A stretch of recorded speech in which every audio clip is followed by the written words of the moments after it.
Kabanata 2361.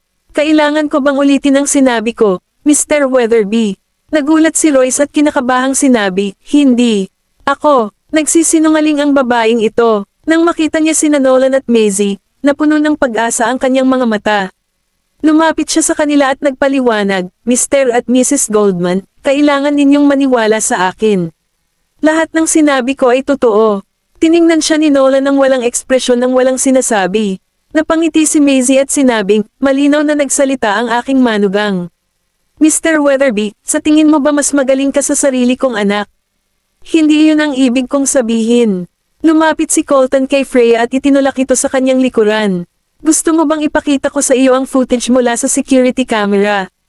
Alam ni Royce na nawalan siya ng pagkakataong magpaliwanag sa sarili nang marinig niyang titingnan ni Colton ang security camera.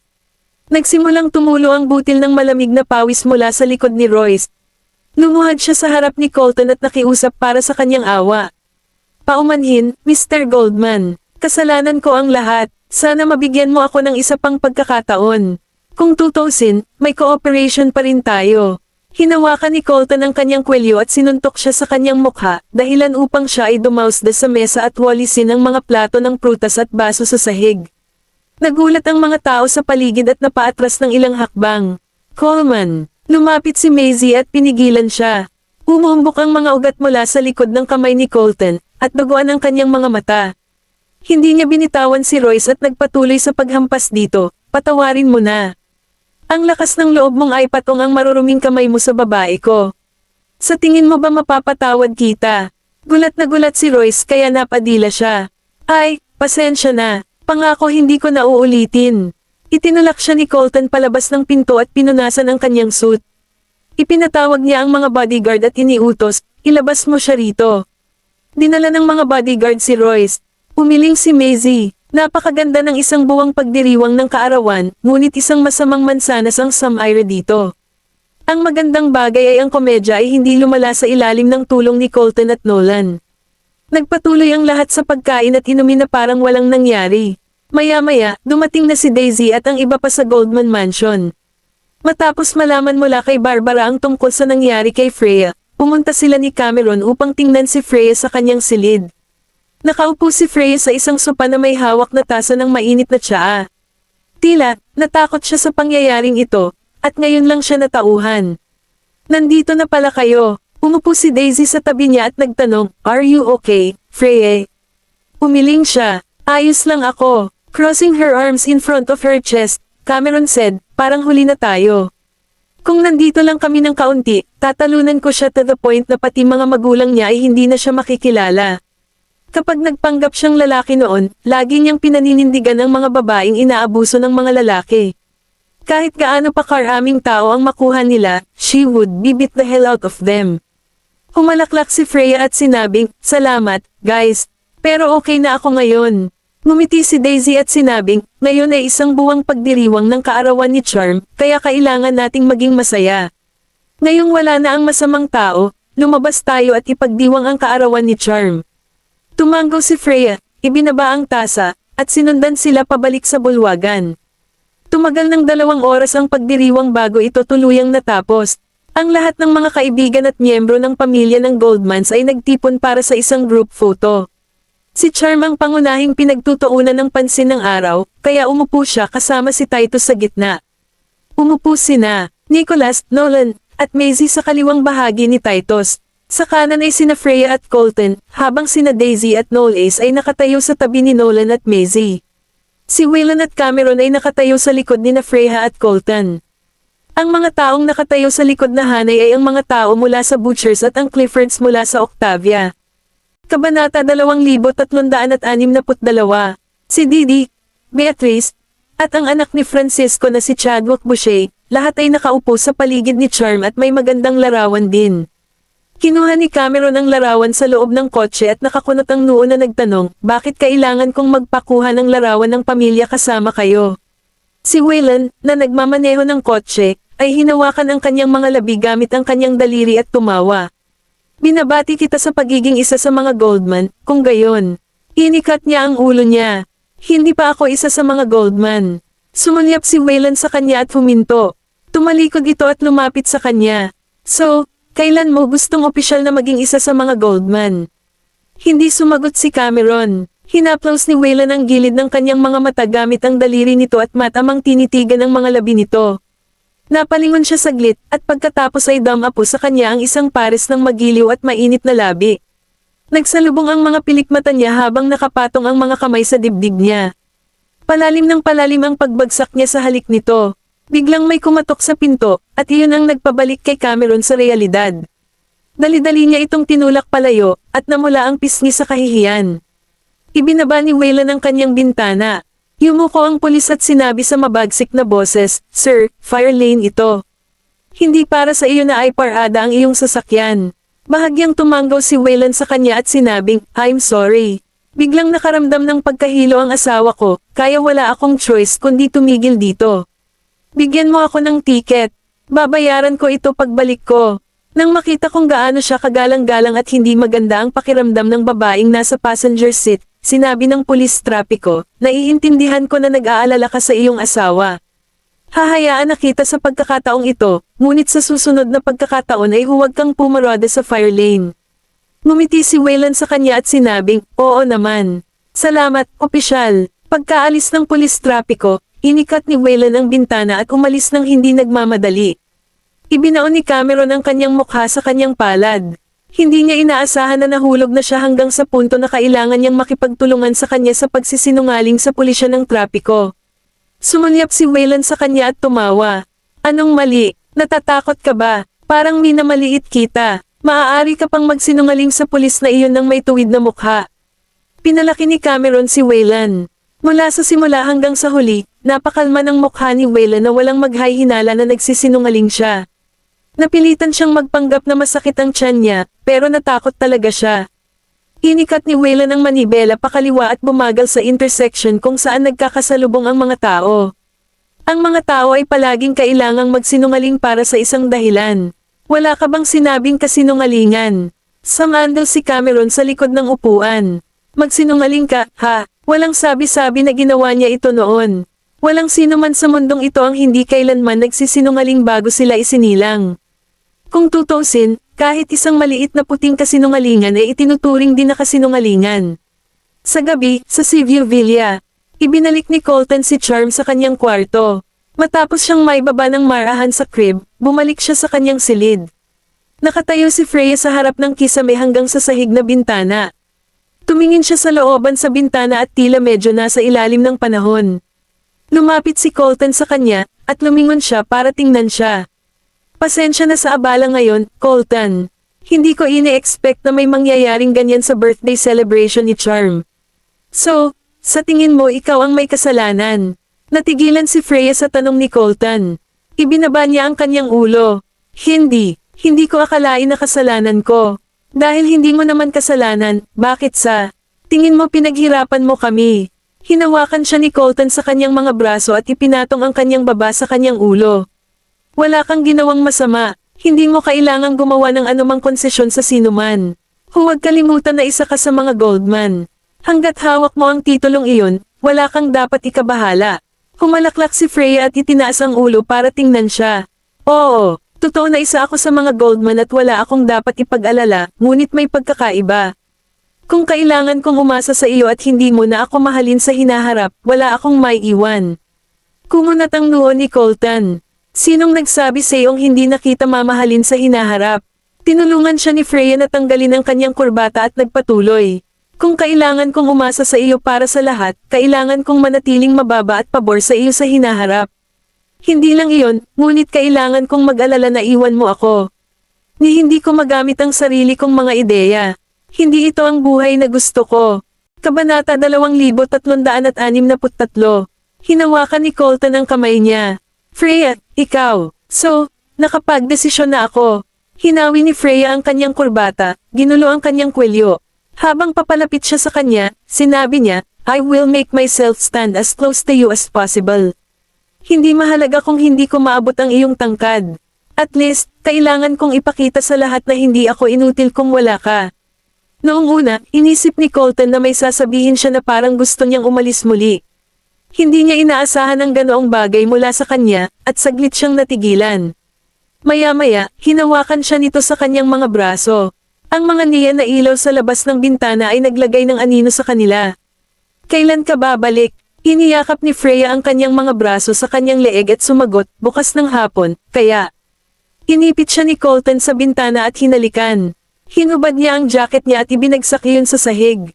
Nababalot ng mga patak ng hamog ang bintana, na may batik-batik ang liwanag na bumubuhos mula sa labas ng mga ilaw ng kalye. Sa madilim na liwanag, sa ilalim ng takip ng kadiliman, dalawang figure ang nakikibahagi sa pinakabawal na gawain. Pagkatapos, ang pag-iyak ni Charm ay umalangaw-ngaw sa kanilang mga tainga mula sa katabing silid. Ibinaon ni Freya ang mukha sa balikat nito at namamaos na tumawa. Umiiyak ang anak mo. Nahuli si Colton sa pagitan ng pagluha at pagtawa. Hinalikan niya ito sa noo at sinabing, sigurado akong sinasadya ng batang iyon. Dapat ko siyang parusahan sa pagsira ng magandang panahon. Dinampot ni Colton ang kamisete sa sahig at tinungo ang katabing silid. Sinipa ni Charm ang kanyang kubrekama at napaiyak na siya. Minasahin niya ang kanyang ilong at binuhat si Charm mula sa kanyang crib. Walang paraan na magagalit siya sa kanya. Sabi niya, sige, stop crying.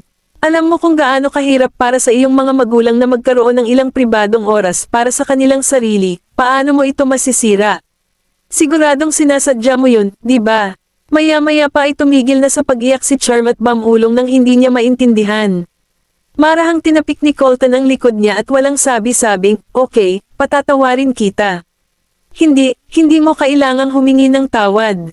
Hindi kita sasampalin. Nakatayo si Freya sa pintuan at tumawa. Hindi ko alam na nakakaintindi ka ng baby language. Lumapit siya sa kanila at inilayo si Charm kay Colton. Gutom ka na ba, Charm? Ipagkuha kita ng gatas sa ibaba. Binuksan nila ang ilaw sa sala. Hawak ng isang kamay ni Freya si Charm habang nagsasali ng milk powder sa isang bote gamit ang kabilang kamay. Matapos kumulo ang tubig, ibinuhos niya ang tubig sa bote at tinakpan ang bote. Pagkatapos nito, inilagay niya ang bote sa isang mangkok ng malamig na tubig upang palamig ang gatas. Siya ang nag-aalaga kay Didi noon, kaya pamilyar na pamilyar siya sa lahat ng ito. Naka-cross arms sa harap ng kanyang dibdib, sumandal si Colton sa mesa at tumingin sa kanila. Ang mga tao sa harap niya ay ang kanyang asawa at anak na babae. Sila ang nagparamdam sa lugar na ito na parang tahanan, at hindi siya tutol sa ganito. Matapos lumamig ang gatas ay ibinigay niya ang bote kay Charm. Si Charm ay nagsimulang uminom ng gatas ng tahimik. Niyakap sila ni Colton mula sa likod at ipinatong ang baba sa balikat ni Freya. Freya, kumuha tayo ng marriage certificate. Nagkaroon na sila ng isang anak na babae, kaya kailangan lang nilang kumuha ng sertipiko. Lumingon si Freya at sinabing, kailangan mong hintayin akong bumalik. Kumunat ang noo ni Colton. Seryoso, napangiti siya. Oo, seryoso ako. Gusto kong hintayin mo ako. Hindi nakaimik si Colton. Walang paraan. Kaya lang niya itong hintayin. Kung tutusin, babae na siya ngayon. Pareho silang may isang anak na babae, kaya walang paraan na takasan siya. Nito, kinabukasan, ipinadala ni Colton si Freya sa paliparan. Matapos kunin ang kanyang malita, naglakad siya pasulong at huminto sa kalagitnaan. Lumingon siya at tumingin kay Colton, na nakatayo sa harap ng sasakyan. Bumalik ito sa kanya at inihagis ang sarili sa kanyang mga bisig. Saglit na natigilan si Colton ngunit nakapulupot pa rin ang mga braso nito sa kanya. Pagkaraan ng ilang sandali, tumingin sa kanya si Freya at sinabing, tandaan mong alagaan ang anak natin at si Didi. Huwag mong kalimutang, mamiss din kita. Nang matapos magsalita si Freya, humiwalay siya sa mga braso nito at pumasok sa airport. Kabanata 2364. Tiningnan ni Colton ang kanyang walang laman na mga braso hanggang sa mawala ang figure ni Freya sa karamihan. Ilang minuto pa lang ay iniwan na siya nito at namimiss na niya ito. Hindi niya alam kung paano niya gugulin ang kanyang buhay nang wala si Freya. Sa sandaling iyon, tumunog ang kanyang telepono. Si Leonardo iyon. Sinagot ni Colton ang tawag, at sinabi ni Leonardo, Sir, gusto kang makita ni Mr. Weatherby. Kumunat ang noo ni Colton. Hinihintay ni Roy si Colton sa lobby ng Black Gold Group. Sinabi niya sa kanila na hindi siya aalis hanggat hindi niya nakikita si Colton. Hindi siya mapaalis ni Leonardo, kaya wala siyang ibang pagpipilian kundi tawagan si Colton. Nang lumitaw si Colton sa lobby, Lumuhad si Royce sa harap niya at nakiusap, Mr. Goldman, sorry talaga sa ginawa ko. Patawarin mo sana ako, gagawin ko lahat ng sasabihin mo. Huwag lang kanselahin ang kooperasyon sa pagitan ng ating mga kumpanya. Ang Black Gold Group ay nagmonopolyo sa karamihan ng teknolohiya at industriya ng konstruksyon sa Baseburg. Kung walang kumpanyang gustong mag-supply ng materyales para sa kanya, tapos na ang kumpanya niya. Walang ekspresyong tumingin sa kanya si Colton. Nanatili siyang walang kibo sa kanyang pagsusumamo habang sinabi niya, Mr. Weatherby, wala ka man lang pangunahing paggalang sa mga tao, at gusto mo pa ring samantalahin ang Black Gold Group. Sino tayo sa tingin mo? Isang uri ng kawanggawa na makakatulong sa lahat. Natigilan si Royce. Noong una, naisip niya na si Colton ay isang taong pinahahalagahan ng mga benepisyo at interes ng higit sa anupaman. Kahit na pinaalis siya ni Colton sa pagdiriwang ng kaarawan ng kanyang anak, tiwala siya na ginagawa niya ito dahil kailangan niyang manindigan para sa kanyang pamilya. Sigurado siyang hindi puputulan ni Colton ang kanilang pagsasama dahil lang sa isang babae. Pagkatapos ng lahat, ang isang ambisyosong tao ay walang halaga kaysa sa kanyang mga interes. Para sa kanya, ang mga babae ay hindi gaanong mahalaga. Ang kanilang trabaho ay palakihin ang kanilang mga anak at suportahan ang kanilang mga asawa. Walang paraan na makagambala sila sa mga desisyon ng kanilang asawa sa kanilang negosyo. Ang kailangan lang niyang gawin ay humingi ng tawad kay Colton, at patatawarin siya ng huli. Hindi niya inaasahan na tatapusin talaga ni Colton ang kanilang partnership. Mr. Goldman, maaari kong taasan ang porsyento ng mga kita sa iyo ng 20%. Okay lang kung mas maliit ang kita ko. Ayos lang ba? Malamig ang mga mata ni Colton habang sinasabi, hindi mo ba naiintindihan ang sinasabi ko? Sa tingin mo ba kakailanganin ko ang kaunting tubo mo? Lalong kinabahan si Royce, paumanhin, Mr. Goldman. Maaari akong humingi ng tawad sa iyong asawa. Ipinapangako ko na hindi ko nagagawin iyon. Hinawakan ni Colton si Royce sa kanyang kwelyo at galit na tinitigan siya. Muli, sa tingin ko, masyado kang mababa ang tingin sa mga babae. Noong gumagawa ka ng maling paratang laban sa kanya, naisip mo ba kung ano ang mangyayari kung walang magtitiwala sa kanya? Para sa iyo, ang reputasyon at pagiging inosente ng isang babae ay wala. Maari mo siyang pagtripan dahil lang wala ang pamilya niya. Umiiyak si Royce, I'm sorry. Huli na, dapat mong ihanda ang iyong sarili para sa kahihinatnan na ito mula sa sandaling ipinahiya mo ang aking babae. Tinulak siya ni Colton at tinawag ang security guard. Paalisan mo siya rito. Huwag mo na siyang hayaang pumasok muli sa Black Gold Group. Hinailan ng security guard si Royce palabas ng building. Patuloy siyang sumisigaw at humihingi ng tawad, ngunit hindi siya pinansin ng lahat. Lumingon si Colton para tingnan si Leonardo at sinabing, gusto kong ipasa mo ang tagubaylang ito sa lahat ng ating mga subsidiary. Walang sino man ang pinapayagang magbigay ng anumang tulong sa kumpanya ni Royce, at anumang paglabag ay ituturing na paglabag sa kontrata. Matapos putulin ni Colton ang partnership sa kumpanya ni Royce, bawat kumpanya na nakipagtulungan sa Black Gold Group ay hindi nang ahas na tulungan si Royce. Iniwasan nilang lahat si Royce dahil hindi nila kayang makipaggulo sa Black Gold Group. Pagkatapos ng lahat, walang gustong makuha ang maikling dulo ng stick at mawala ang kanilang interes. Ilang araw pagkatapos umalis si Freya patungong Yaramore, medyo hindi komportable si Colton sa kanyang wala. Kahit sa mga pulong, nag-aalala siya kung may mga api sa kanya. Nang matapos ang pulong, bumalik si Colton sa kanyang opisina. Inilabas niya ang kanyang telepono ngunit wala siyang natatanggap na text o tawag mula kay Freya. Kabanata 2365. Sumimangot ng malalim si Colton. Bakit hindi siya nagpapadala sa akin ng kahit anong text message o tumatawag sa akin? Lumitaw si Leonardo sa pintuan. Mr. Goldman. Walang gana siyang sumagot, Narito ang iyong kapatid, sagot ni Leonardo. Pagkatapos noon ay tumabi siya para bigyang daan si Waylan. Gumawa si Leonardo ng isang kaldero ng tsaa para sa kanilang dalawa, inilagay ang teapot sa mesa, at lumabas ng opisina. Kinuha ni Waylan ang teapot at nagsali ng isang tasa ng tsaa. Nabalitaan ko na bumalik si Freya sa Yaramore. Oo, sagot ni Colton. Sabihin mo lang ang gusto mong sabihin.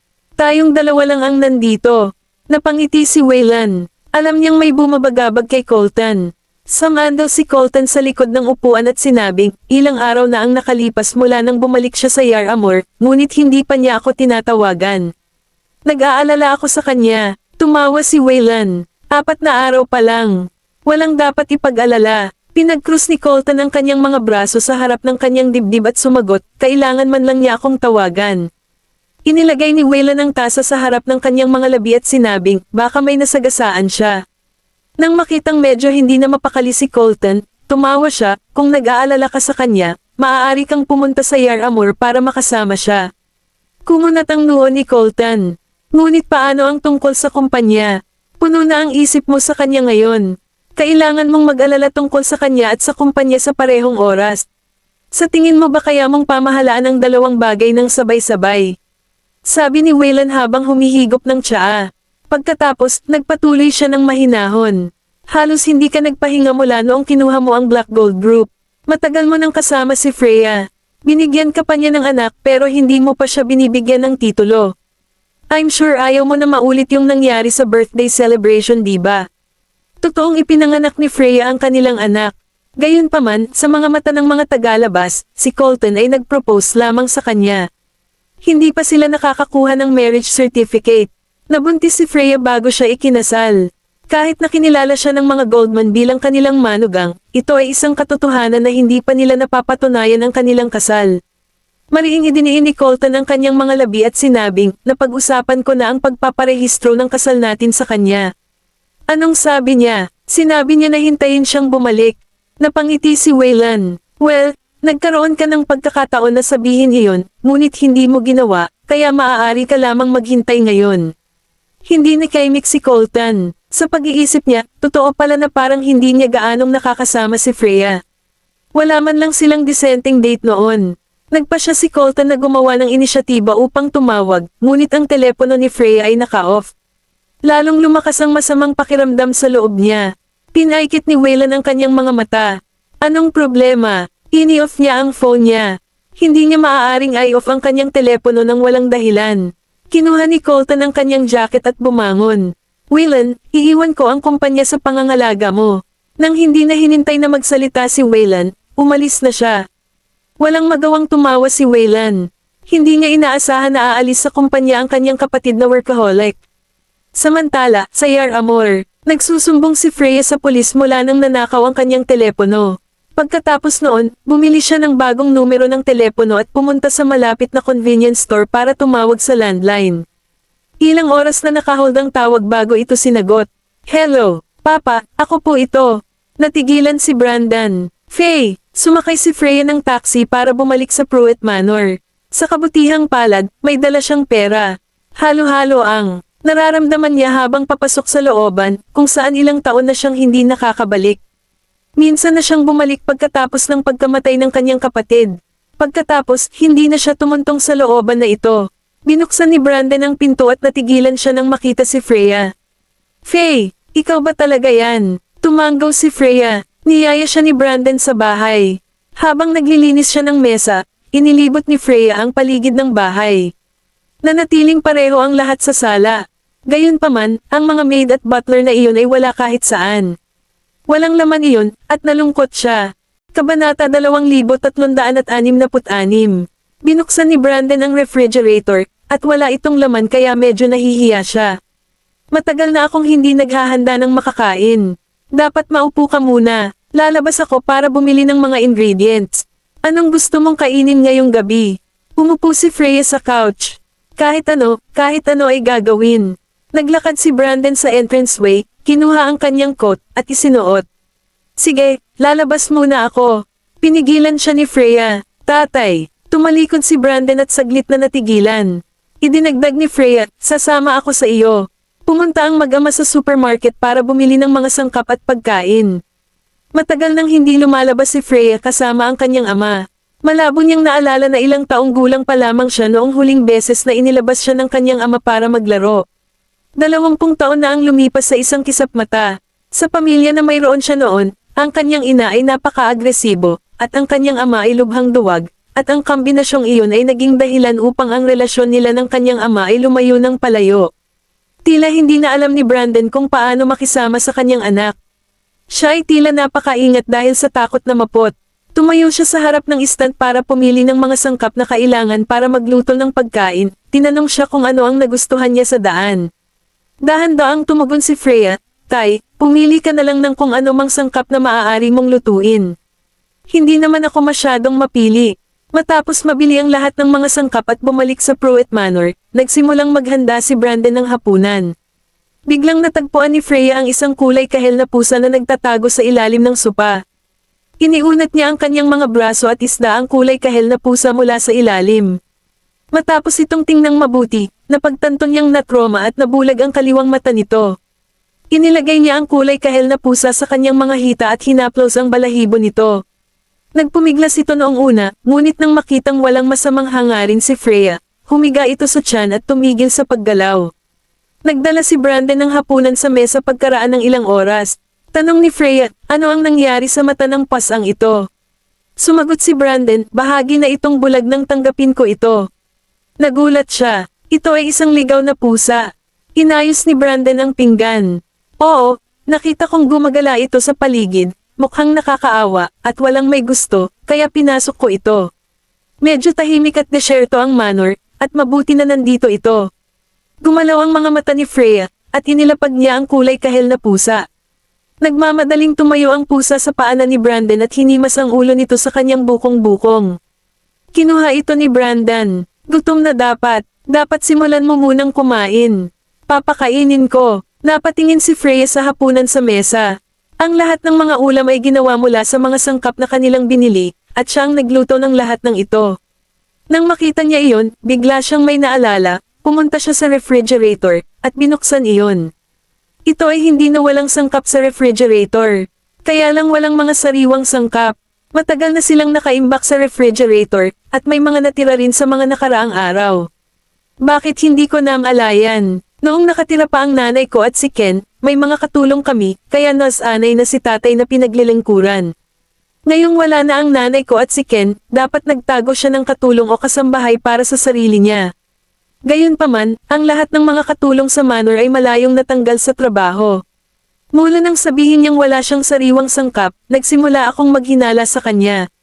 Hindi naman malayo ang mall, at naisipan niyang pumunta sa supermarket para bumili ng mga sariwang sangkap kanina, kaya paanong walang sariwang pagkain sa refrigerator. Namumula ang mga mata ni Freya, at inilabas niya ang lahat mula sa refrigerator. Pagbalik ni Brandon, laking gulat niya nang makitang nililinis ni Freya ang laman ng refrigerator. Faye! Itinapon ni Freya ang lahat sa basurahan at sumailalim sa emosyonal na pagkasira. Paano ka nabubuhay mag-isa? Plano mo bang hintayin na mabulok ang mga sangkap na ito sa refrigerator bago mo simulan ang pagkain nito? Araw-araw ka lang nagpapainit at kumakain ng mga tira, at ayaw mo pa ring itapon kahit ilang araw mo na itong iniwan. Hindi naman sa wala kang pera. Magkano ang mga sangkap na kailangan para sa pagluluto mo ng pagkain? Alam mo ba na ang mga tira na ito ay nasira na? Ang mga ito ay hindi na sariwa at hindi na maaaring kainin, ngunit ikaw ay nag-aatubili pa ring itapon ang mga ito. Anong balak mong gawin sa kanila? Walang sinabi si Brandon, at naging solemn na ang kanyang ekspresyon. Huminga ng malalim si Freya at kumalma. Dahil nasanay ka ng pinaglilingkuran, bakit mo tatanggalin ang mga katulong? Hindi pa ba sapat ang perang iniwan ni na Ken at nanay para kumuha ka ng katulong o kasambahay? Kahit kapos ka sa pera, sabihin mo lang. Matutulungan kita niyan. Kabanata 2367. Sandaling natahimik ang sala. Matagal na natigilan si Brandon sa kaibinaba ang ulo. Faye, ayoko lang na magkagulo ka. Dahan-dahan niyang dagdag, at hindi na kailangang gumastos ng maraming pera sa pagkain. Hanggat ito ay nakakain pa, ito ay magpapatuloy sa akin. Maganda pa naman ako ngayon, di ba? Napangisi si Freya dahil sa galit. Ibigay mo na lang sa akin. Nahubusan na ba ng pera ang Pruitts? Hindi siya umimik kahit isang salita. Nalaman ko kaagad nang una akong tumungo sa lugar na ito. Wala na ang sasakyang nakaparada sa labas. Siguradong nabenta mo na. Hindi naman gaanong nagbago ang mga gamit sa bahay, pero lahat ng mga antik na binili noon ng nanay ko ay wala na ngayon. Tinuro ni Freya ang bakanting cabinet. Nasanay na si inay sa marangyang pamumuhay, at ang mga antigo ay kanyang mga sanggol, kaya walang paraan na ibenta niya ang mga ito. Iyon ay mag-iiwan sa akin ng isang posibilidad lamang. Ibinenta ni Itay ang lahat ng mga antigo at pinaalis ang lahat ng mga katulong pagkatapos mabilanggo ang aking ina. Halatang marunong siyang magluto, ngunit nag-aatubili siyang bumili ng mga sariwang sangkap. At ano ang natitira sa refrigerator? Frozen meat at frozen food na amoy. Maging ang mga natira ay araw na at tuyo na ang mga ito na dumidikit sa plato. Kasabay nito, ang layer ng langis na matatagpuan sa pagkain ay naging puti at waxy. Napaawang ang labi ni Brandon, mukhang talo at walang lakas. Pasensya na, so tell me now, saan napunta lahat ng pera? Matapos siyang sigawan, biglang may naalala si Freya, at bahagyang namutla ang mukha niya. Si nanay ba? Natahimik si Brandon. Nag-freeze si Freya sa pwesto. Nang dinala ng nanay ko si Didi sa Baseburg para hanapin ako, bakit hindi ko naisip? Bakit niya dadalhin si Didi sa Baseburg para lang takutin ako? Faye, huwag mong sisihin ang iyong ina, siya. Pinagtatanggol mo pa rin siya hanggang ngayon. Duguan ang mga mata ni Freya, at nagngangalit ang kanyang mga ngipin. Dala niya lahat ng pera, hindi ba? Natahimik si Brandon at hindi nagpaliwanag. Alam na ni Freya ang pagiging sunod-sonyerin ng kanyang ama mula pa noong bata pa siya. Kahit na may ginawang masama sa kanya ang kanyang ina, hinding-hindi niya ito masisisi. Sa pag-iisip nito, hindi niya alam kung sisisihin ba ang kanyang ama sa kabaitan nito o sa kaduwagan nito. Bakit hindi mo sinabi sa akin? Faye, hindi na talaga kailangan. Nagtaas ng boses si Freya. Sa tingin mo hindi kailangan. Kaya pala hindi mo sinabi sa akin ang lahat ng ito. Kung hindi ko talaga balak bumalik dito sa buong buhay ko, kapag naubusan ka na ng mga bagay na maibebenta, plano mo bang ibenta ang asyenda at tumira sa kalye? Parang bata si Brandon na may nagawang mali. Nanatiling nakayuko ang kanyang ulo at hindi naglakas loob na magbitaw ng kahit isang salita. Matapos mailabas ang lahat ng kanyang galit, si Freya ay nanatiling tahimik ng ilang sandali. Kumain muna tayo. Pag-uusapan natin ito mamaya. Nang makitang galit na galit siya ay napaupo na lamang si Brandon. Patuloy na saway ni Freya habang naghahain ng pagkain. Tignan mo, mag-isa ka lang pero hindi mo kayang alagaan ang sarili mo. Naisipan ko talagang ibalik si Didi dito para makasama ka noon. Looking back at my decision now, thank God, hindi ko na siya pinabalik dito. Kung hindi, kailangan niyang magutom kasama ka. Sorry, Faye. Kinuha niya ang kanyang mga pilak. Hindi mo kailangang humingi ng tawad sa akin. Mag-hire ako ng housekeeper mula bukas, uupo na ako para sa isang postgraduate program entrance examination, at wala akong oras upang suriin ang lahat ng mga detalye sa iyo. Gayunpaman, palagi kang magiging ama ko, at hindi ako papayag na maging ikaw. Tungkol naman sa sweldo ng kasambahay, aayusin ko ang pinansyal na bahagi ng mga bagay-bagay, kaya hindi mo kailangang mag-alala tungkol dito. Pinaghirapan na naman kita. Bumaba ang tingin ni Brandon. Faye, kahit piliin mong hindi ako pakialaman, hindi kita masisisi. Lumaki ka na at may sarili kang buhay ngayon. Hindi ako dapat maging pabigat sa iyo. Hindi siya sinagot ni Freya. Lalamig na ang pagkain. Dapat kumain ka muna. Hindi na nagsalita si Brandon. Kinabukasan, maagang nagising si Freya at lumabas para bumili ng almusal. Pagbalik niya ay napakunot ang noo niya nang makitang si Brandon ay palihim na nag-iimbak ng mga pagkain kagabi sa ref. Kabanata 2368. Alam ni Freya na nagluto ang kanyang ama ng isang handaan kagabi para lamang itabi ang mga ito sa refrigerator kapag hindi nila ito natapos. Nang makita ni Brandon na bumalik si Freya, natarante siya. Agad niyang sinara ang pinto ng refrigerator at nagpaliwanag, kagabi lang ulam. Ang pagtatapon sa kanila ngayon ay isang pag-aaksaya. Hindi na kumibo si Freya at inilagay ang almusal sa mesa. Bumili ka ng makakain mo sa hinaharap. Subukang huwag magtabi ng mga pinggan magdamag. Agad na sumagot si Brandon, sige, gagawin ko. Ngunit walang awa niyang inilantad sa kanya, kung wala ako rito, hindi mo talaga gagawin iyon, di ba? Naglakad si Brandon sa mesa, hinayla ang upuan, at naupo.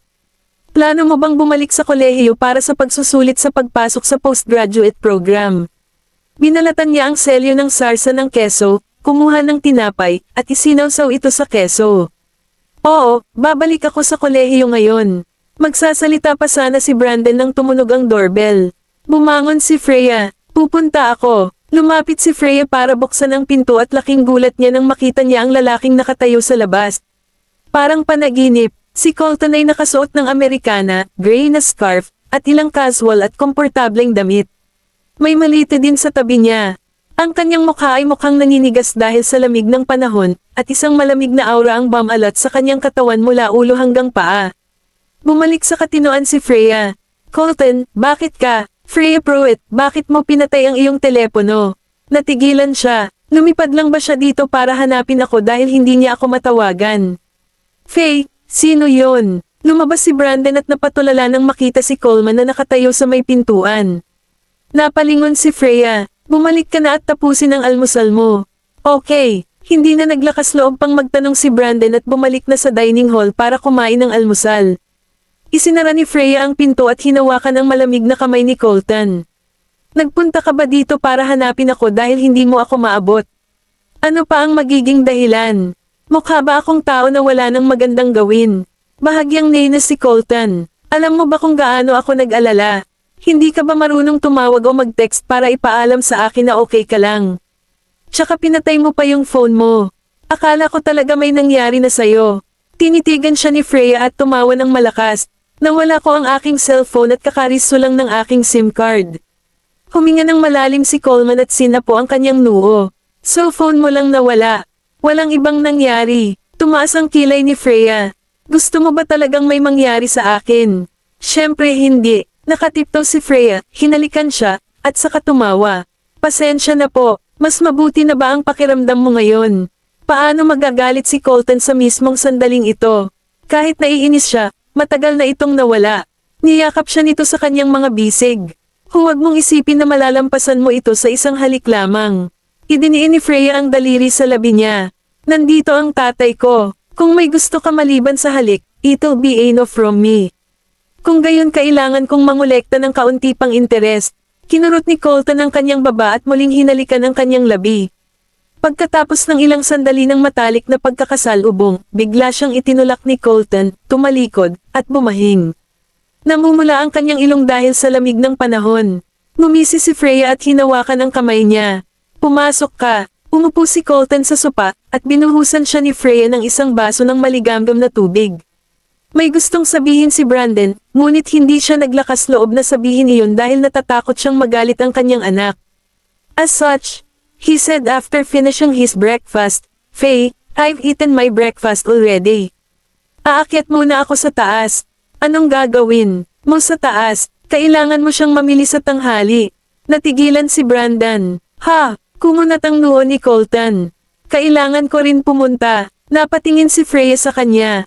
Babalik ako sa kolehiyo ng 10 AM, at wala akong oras upang bumili ng mga sangkap para sa hapunan, kaya plano mo bang huwag kumain ng hapunan? Hindi nagsalita si Colton. Nahihiyang iminungkahi ni Brandon, kaya kung pumunta mag-isa. Matigas ang ugali ni Freya. Si Mr. Goldman ay medyo mapiling kumain, at hindi mo alam kung ano ang gusto niyang kainin.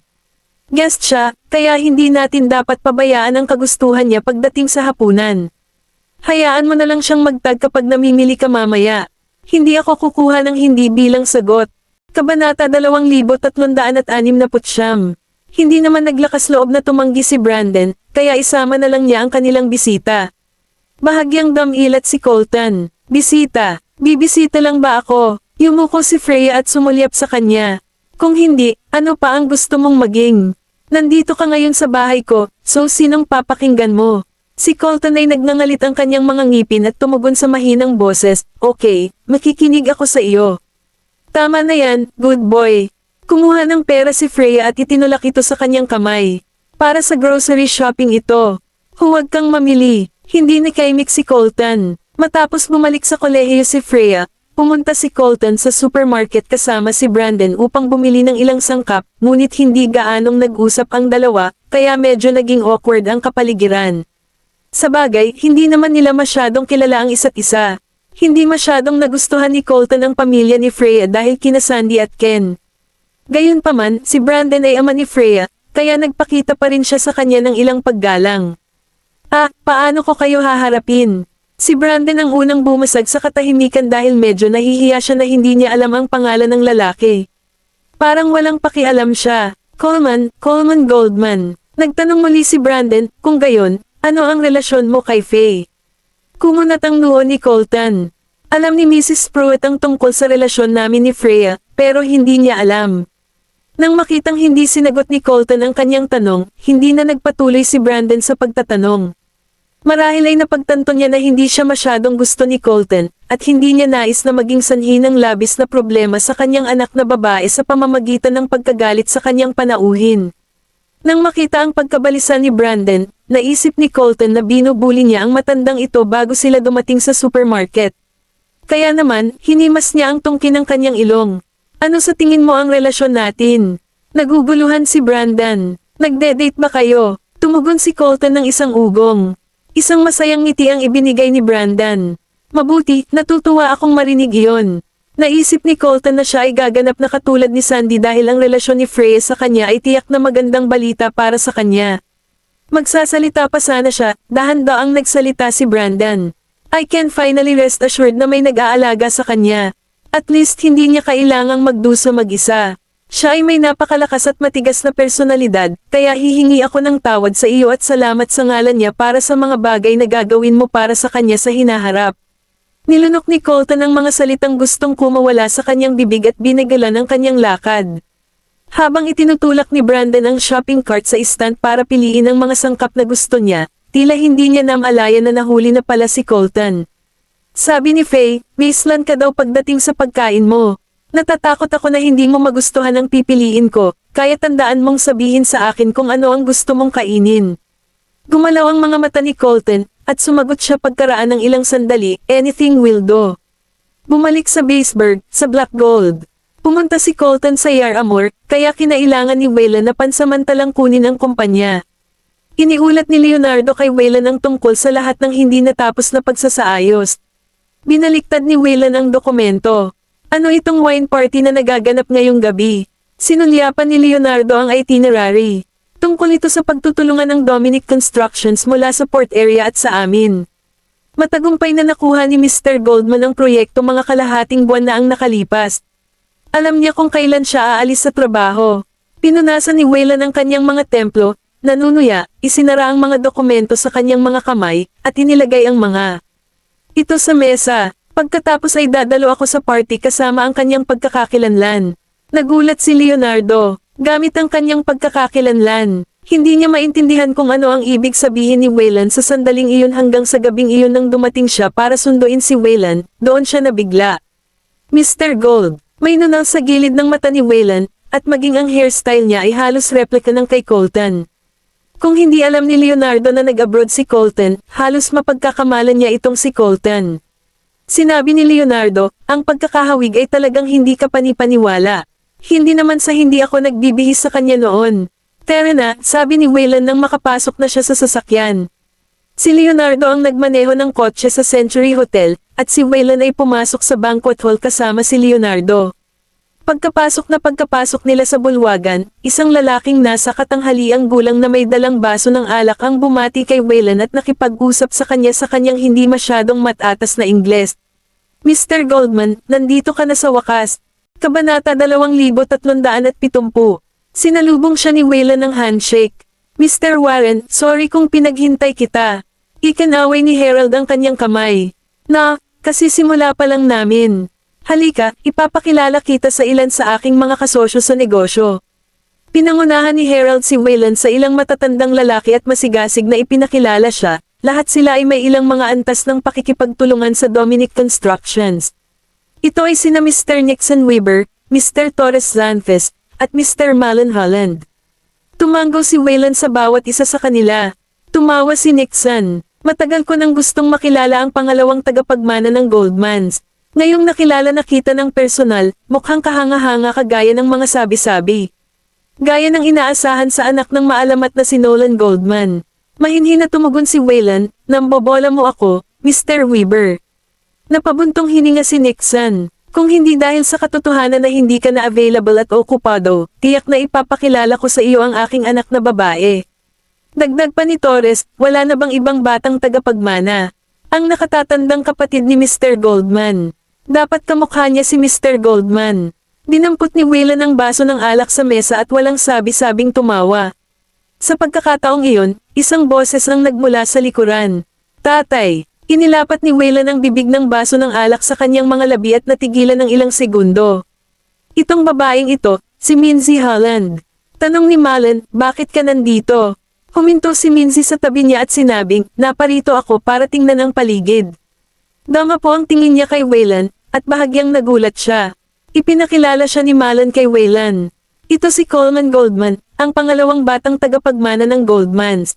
Business ang pinag-uusapan natin. Tumanggaw si Waylan, ininom ang kanyang alak ng hindi nagmamadali, at hindi sumagot. Tiningnan siya ng malapitan ni Minzy at hindi maalis ang tingin sa kanya ng matagal hanggang sa may naalala si Malon sa kanya. Iyon ay sa wakas ay nakabawi siya mula sa kawalan ng ulirat at sinabing, magkamukha nga pala ang pangalawang anak at ang panganay na anak. Muntik na kitang kunin para sa kuya mo. Ikinalulungkot ko iyon, Mr. Goldman. Nang marinig ito ni Nixon, napukaw ang kanyang interes. Miss Holland, nakilala mo na ba ang pinakamatandang tagapagmana ng Goldmans? Nakangiting sagot ni Minzy, mapalad akong nakilala siya habang nasa East Islands ako. Lalong na-curious ang iba, lalo na ang mga hindi pa nakikilala ng personal si Waylan. Casual na sinulyapan ni Waylan ang baso ng alak sa kanyang kamay. Nakakatuwang pakinggan ang pag-uusap ng iba tungkol sa kanya habang nakatayo siya sa harapan nila. Pinahihit ni Minzy ang kanyang ulo, at ang kanyang tingin ay nakatutok sa kanya ng ilang sandali habang siya ay mas malalim sa kanyang mga iniisip. Hindi interesado si Waylan sa party ng alak. Siya ay dumating lamang sa ngalan ng kanyang nakababatang kapatid. Nang maglaon ng gabing iyon, si Leonardo ang karaniwang nag-aaliw sa lahat ng mga kasosyo sa negosyo ni Colton. Maliwanag ang kisame sa corridor dahil sa mga chandelier. Tumayo si Waylan sa harap ng French window at tumingin sa kanyang telepono. Sa isang kisap mata, isang figure ang lumapit sa kanya. Ikaw ba si Mr. Wayne Goldman? Bahagyang kumunat ang noo ni Waylan at tumalikod, only to realize na si Minzy pala. Miss Holland, paano mo ako nakilala? Nakangiting sagot ni Minzy, bagaman kamukha mo ang iyong nakababatang kapatid, nakita ko na siya sa mga magazine. Mayroon pa rin kaunting pagkakaiba sa pagitan mo at ng iyong kapatid, lalo na ang hitsura ng iyong mga tingin. Ang titig ni Coleman Goldman ay mukhang malalim, matalim, madilim, at hindi nagpapatawad. Gayunpaman, ang tingin ni Wayne Goldman ay walang malasakit, masigasig, mahigpit, at sa ilalim ng lahat ng mga katangiang iyon, mayroong kaunting init, na ginagawang hindi gaanong walang awa. Iniligpit ni Waylan ang kanyang telepono. Mukhang napakahusay mong mag-obserba sa iba, Miss Holland. Tinanong ni Minzy, bakit ka dumalo sa pagtanggap ng alak bilang kapalit ng iyong kapatid? Nakatingin siya sa labas ng bintana. Nagpunta siya sa ibang bansa sa pinakahuling minuto, kaya pansamantalang kinuha ko ang kanyang lugar. Nakikita ko, napangiti si Minzy. Gayunpaman, hindi ka nakilala bilang isang impostor, kaya parang magkahawig kayo ng isa't isa. Isang matamis na ngiti ang ibinigay ni Waylan. Ngunit nakilala mo ako, hindi ba, Miss Holland? Ibinaba ni Minzy ang kanyang tingin at kinalikot ang bracelet sa kanyang palso. Nagkataon lang talaga ang muling pagkikita namin dito. Pagkasabi noon ay ngumiti siya kay Waylan. Kahit hindi tayo magkasintahan, sana maging magkaibigan pa rin tayo. Bahagyang damilat si Waylan. Minzy added instantly, don't take me wrong. Kaya lang wala akong masyadong kaibigan sa Baseburg.